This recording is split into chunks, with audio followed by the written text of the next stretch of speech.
After leaving the school, Alex ran in the direction in which he'd seen the two criminals escaping on the CCTV. Using his intuition to decide which way to go, he ran for more than a kilometer. At a narrow intersection, he paused as he suddenly heard faint curses and moans. His gaze focused as he ran toward the noises. He saw two men standing beside a van.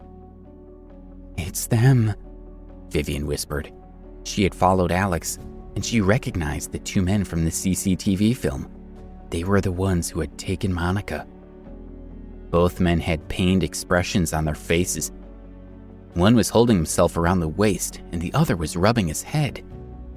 It looked as if they had both just been beaten up. Alex didn't hesitate as he rushed toward them.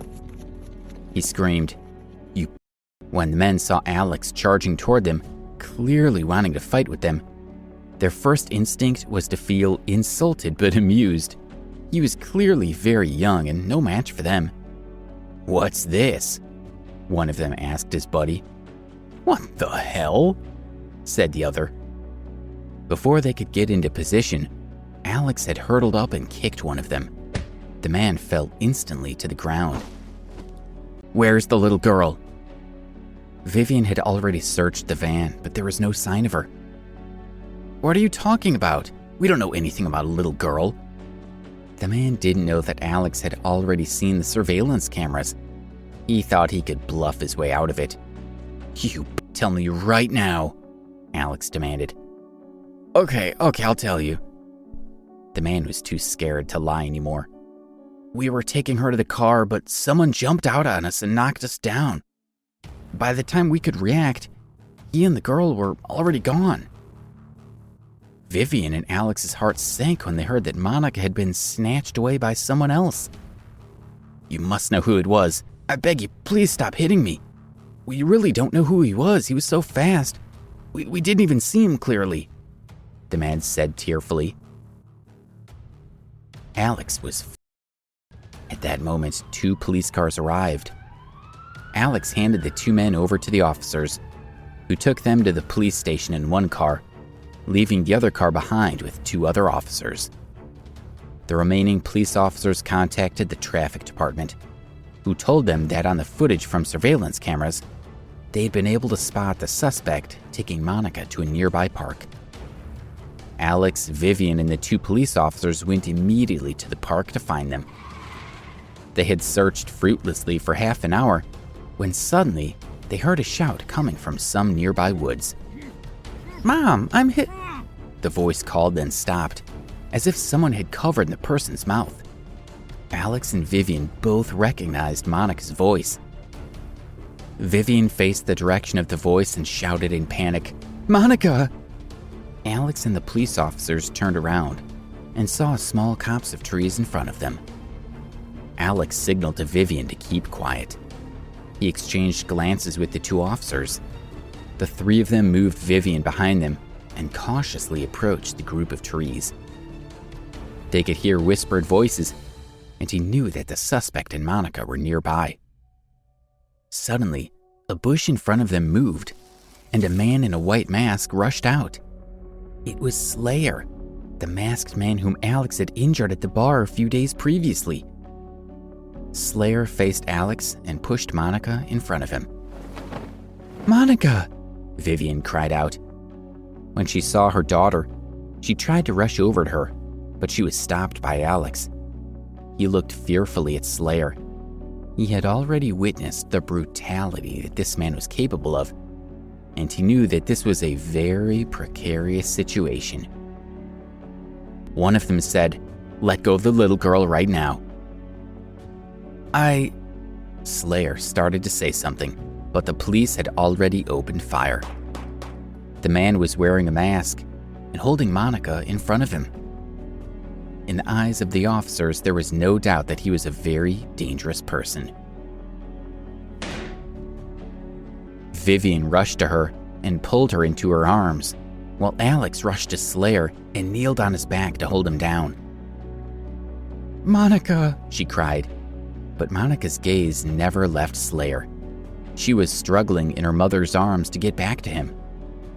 "Monica, what's wrong with you? He's a very dangerous man who tried to take you," Vivian said to her. In tears, Monica replied, "No, Slayer isn't a bad guy. He's my friend and Alex is hurting him. Mom, let go of me. I want to see him." Everyone was stunned by her words. They looked at Slayer, who was still being held on the ground by Alex. "Speak now, why did you kidnap Monica?" Alex asked him angrily. "I didn't.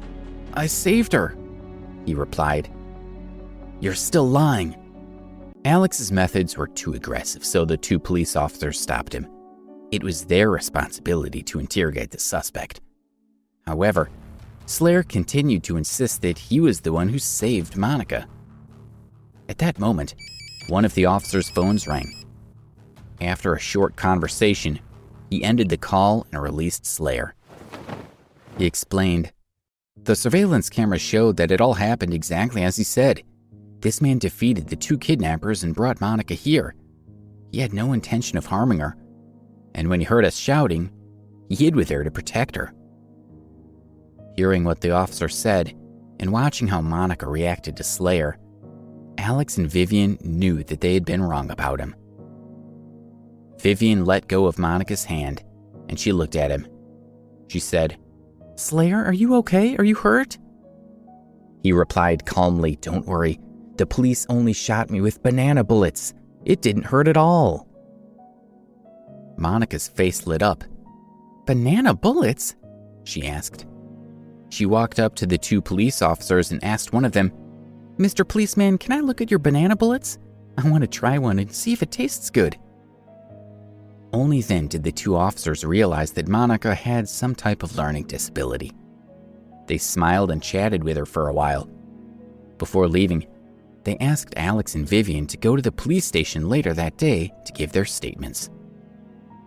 Seeing that Monica seemed very happy with Slayer, Alex was confused. He wondered, what kind of person is this Slayer, and why does he always wear a mask? As if reading Alex's mind, out of the blue, Monica innocently asked Slayer, "Slayer, can you take off your mask so I can see your face?" "No, my appearance will frighten you," he replied. He was caught off guard by her question and took a step back. "It won't, I promise. Please let me see, I'm begging you," Monica said pleadingly as she held Slayer's hand with both of hers. "All right," Slayer finally agreed. Monica smiled happily. She was excited about seeing Slayer without his mask. Alex and Vivian were also watching curiously. They wanted to know more about this man. Slayer slowly took off his mask and revealed his face. "Ah, a ghost!" Monica screamed out in fear and ran to hide behind Vivian, who grabbed Alex's arm tightly. Alex's eyes narrowed. He was also shocked by what he saw. There were white spots on Slayer's face and a large purple birthmark over his left eye. These two colors made his face look terrifying and ugly. "I've scared you," he said sadly when he saw their reactions. He looked forlorn as he grabbed the mask and put it back on his face. "You followed me from Preston University, right?" Alex asked him. He remembered feeling that someone was following him and concluded that it must have been Slayer. "Yes," Slayer nodded sadly. He was aware that ever since Monica had seen his face, she had been hiding behind Vivian. "Why? Are you planning to take revenge on me?" Alex asked frankly. Slayer shook his head slowly. "Although you hurt me the last time we met, I don't blame you. Actually, I've been looking for you," he replied. "Why?" Slayer was quiet for a moment. Although he couldn't see his face, Alex was sure that his lips were trembling. He stuttered. Because... His voice was shaky. "It's okay, just tell me what's on your mind. Say it and I'm sure you'll feel better," Alex said as he patted Slayer on the shoulder.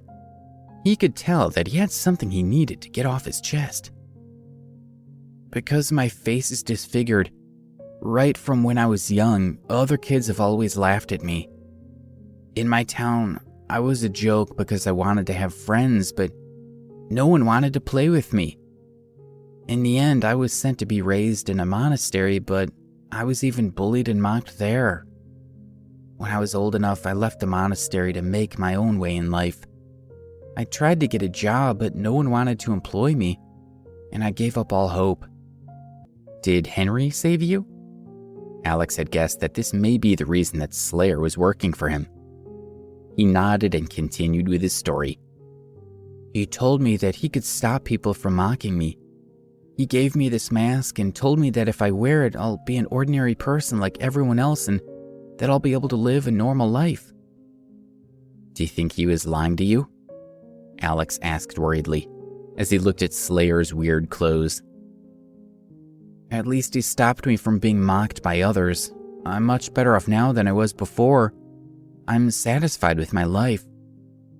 Slayer looked at Alex and said, When we met in the bar and I walked toward you with a dagger in my hand, you looked at me as an equal, without any discrimination. I'd never experienced that kind of look before in my life. It felt so good that even though you cut me, I wanted to meet you again. I don't hate you at all. Alex was surprised. He hadn't predicted for a minute that he had unknowingly saved himself that day by looking at this man as an equal. Alex said sadly, I understand that there are a lot of superficial people around, but you shouldn't be so afraid. If you get back out in society, you'll find that there are plenty of people who don't judge others by their looks. He continued, I must say it's very dangerous for you to help Henry do these horrible things. Do you really think that he's trying to help you? Or is he just using you for his own gain? Do you think that he even views you as a human being? He feeds me and pays me $800 a month. He respects me for my skills and even calls me Slayer. What makes you think that he isn't trying to help me? Slayer asked Alex in confusion. Have you seen the ridiculous clothes that he gave you to wear? And have you forgotten that you helped him at the bar? And he thanked you by hitting you on the head? Alex looked into Slayer's eyes and said, Wake up, buddy, he's brainwashed you. Slayer said in bewilderment, He's my savior. I'm not his dog, I'm not. Slayer covered his head with his hands. Please subscribe to the Pocket FM YouTube channel and press the bell icon for instant notification. Check out our channel for more such exciting shows.